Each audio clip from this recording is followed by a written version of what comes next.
With a 12-hour drive, I'll be trading in these boring Florida flatlands to these gorgeous Tennessee mountains. Wow, just look at that difference. And this is my photography trip to the Great Smoky Mountains. So I decided to stay at Townsend, Tennessee. In Townsend, Tennessee, the reason why I chose it was because it was considered more the quiet side of East Tennessee, whereas when people come to Tennessee, they tend to go to the Gatlinburg Pigeon Forge area, so it's very touristy over here. My goal wasn't to do the tourist stuff. My goal was to do more just photography of the mountains. And so I was all about doing the quiet side of Tennessee, although I will visit Pigeon Forge and Gatlinburg in this video, but it's not the main attraction. The other reason why I wanted to do Townsend was because of this area down here. So Townsend is the only town right before the road to Cades Cove. So Cades Cove is definitely on my list to go check out. Now with Townsend here, the other thing that I wanted to do was there's this road called Newfound Gap. And Newfound Gap kind of ends right here or starts depending on where you are. So it kind of goes into like North Carolina. But it basically starts right about here. So you're at the like Gatlinburg area around this Sugarlands Visitor Center.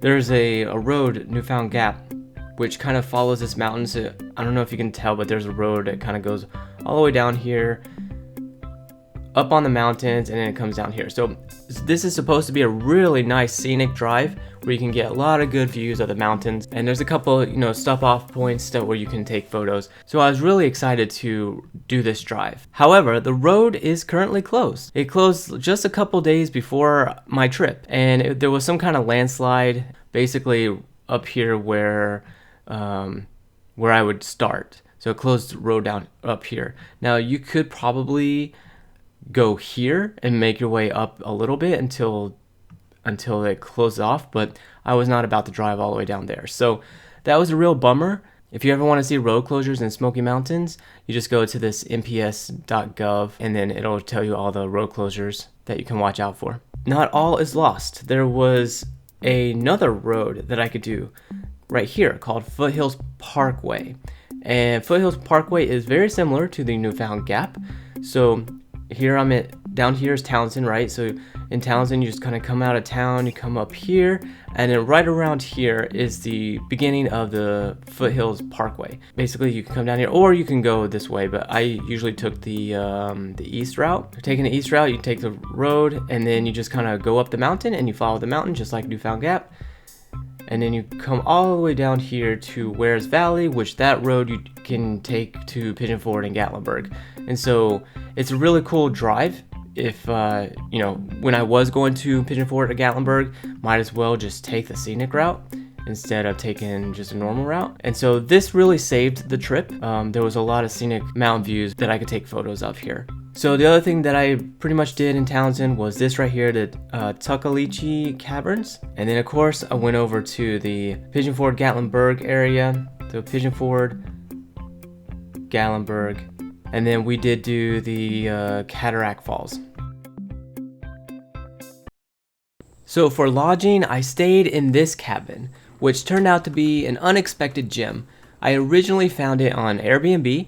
It was listed as a place on a farm that offered private horseback riding, so that alone sounded great, so I booked it without giving it much more thought. What I didn't realize at the time was that the property was much more than just a simple farm stay.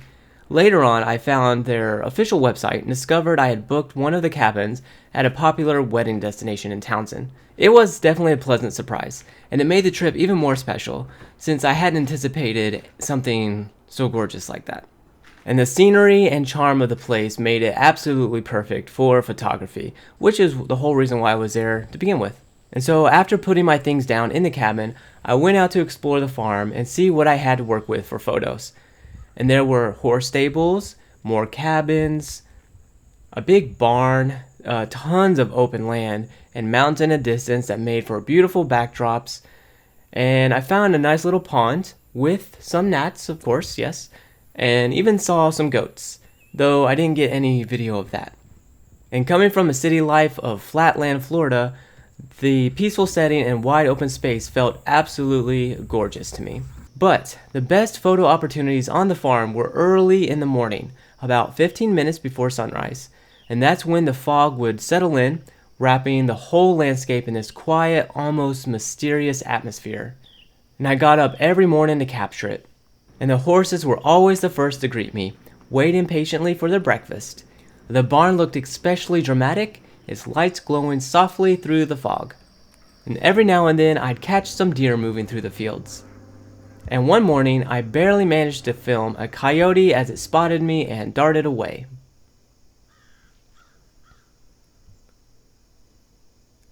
And the pond area was especially photogenic. Dew clinging to spiderwebs, trees fading into the mist, everything just felt still, like time had slowed down. Perfect for some methodical photography. Just what I was looking for. And this right here is the view of the farm from the balcony of the cabin I stayed in. And just take a moment to listen to this. This is what every moment sounded like out here.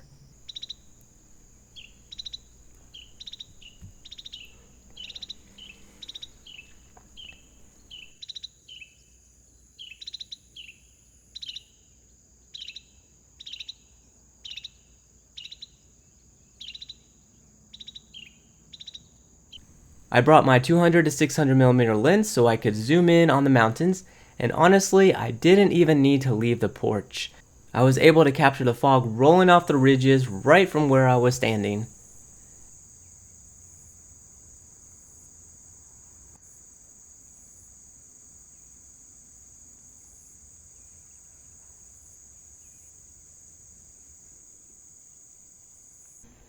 And remember when I mentioned the horseback riding? Well, every morning I'd watch as other guests saddled up and began their rides. And eventually, it was my turn. It was a peaceful 1-hour stroll through the farm, winding through wooded trails and open fields, giving me a real sense of just how expansive the property is. And to make it even more picture perfect, the family golden retriever joined us. He was always around, helping out in his own way.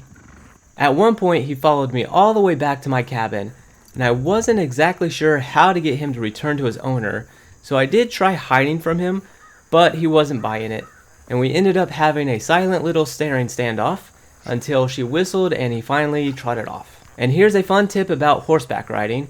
As long as the branches are high enough to clear the horse's head, the horse doesn't care if the branch hits you.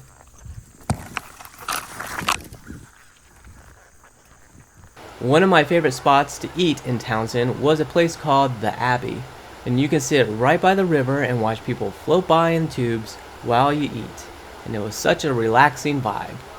Speaking of food, I couldn't help but notice something while driving around Tennessee. There are a lot of pancake restaurants, like everywhere. So can somebody explain this to me? Are pancakes a big deal in Tennessee? Like, what's up with that? Pancakes. The Tuckaleechee Caverns are just a short drive from Townsend, so it felt like an obvious stop, and definitely worth it.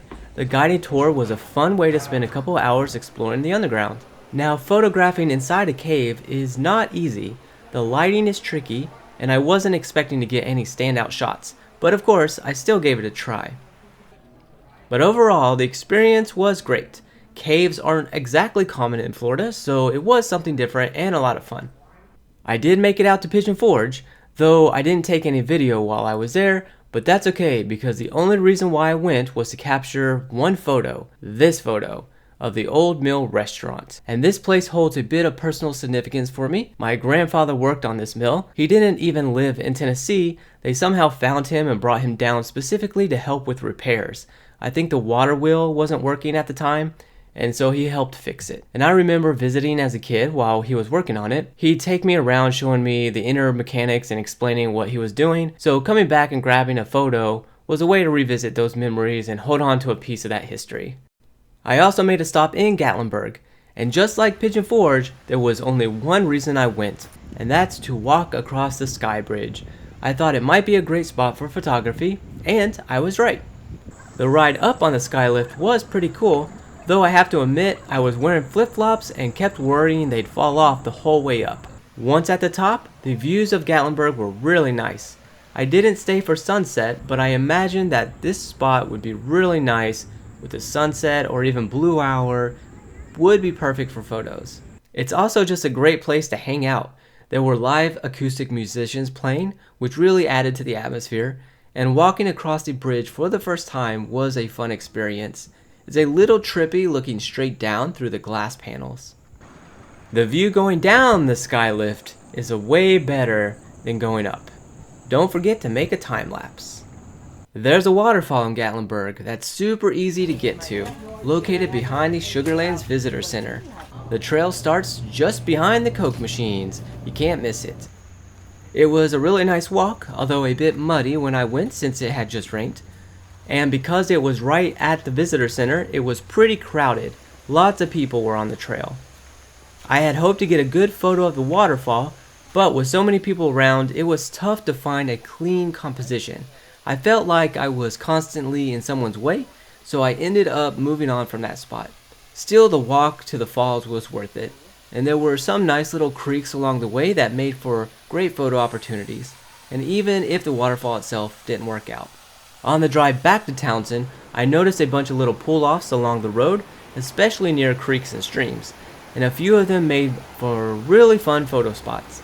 Perfect for playing around with long shutter speeds to get that smooth flowing water effect. And this particular spot had some incredible rushing water. I'm not exactly sure where I was, I just happened to see it while I was driving and I had to check it out. So looking at the map later, I think I might have been in a place that was called the Sinks because I was driving back from Gatlinburg to Townsend. One of the highlights of my trip was driving the Foothills Parkway. It's a scenic stretch of road that winds through the Smoky Mountains with incredible overlooks and photo spots all along the way, and I ended up driving it several times. Early mornings were by far my favorite. The clouds would still be hanging low over the mountains, drifting through the valleys and wrapping around the peaks, and it made everything feel peaceful. Sunrise is definitely the time to go. The view faces east, so the light hits just right. In comparison, sunset wasn't quite as dramatic, since the west side is much flatter. We also used the area for some casual portrait photography, and the mountain backdrops was perfect, and we didn't do anything too staged, just moved around, tried a few spots, and captured whatever felt natural in the moment. One of my favorite shots is a simple one of her sitting on the stone wall. We weren't the only ones out there with the cameras either. We saw a couple of engagement shoots happening, which makes sense, the place has that kind of charm, and whether you're into photography or just want a beautiful, relaxing drive, the Foothills Parkway is a must if you're in the area. You can drive through Cades Cove, but in true Cades Cove fashion, I decided to rent a bike instead. And they closed the loop to cars on Wednesday to give bikers full access, which is definitely the way to go. Unfortunately, I had to do it on Tuesday, and let me tell you, I regretted that choice pretty quickly. The road was packed with cars, and I spent more time pulling off to let them pass than actually enjoying the ride. That said, there were still some great moments. The highlight? Well, watching a bear casually cross the road right in front of me. Definitely a core memory, and Cades Cove is full of photo-worthy spots. Historical cabins, old churches, and open fields that look like they belong on a postcard. Eventually, the constant car versus bike situation wore us down, so we headed back, grabbed the car, and drove the rest of the 11-mile loop. And despite the traffic, it was still worth it. Cades Cove isn't just a scenic loop for me, it's a piece of my past. My dad and I used to bike here together, and though he is gone now, coming back felt like a tribute to memories with my dad. And that wraps up my photography trip to Tennessee. I loved every minute of it, and came back with some photos I'm genuinely excited to print and frame. So what photos, you ask? Well, these.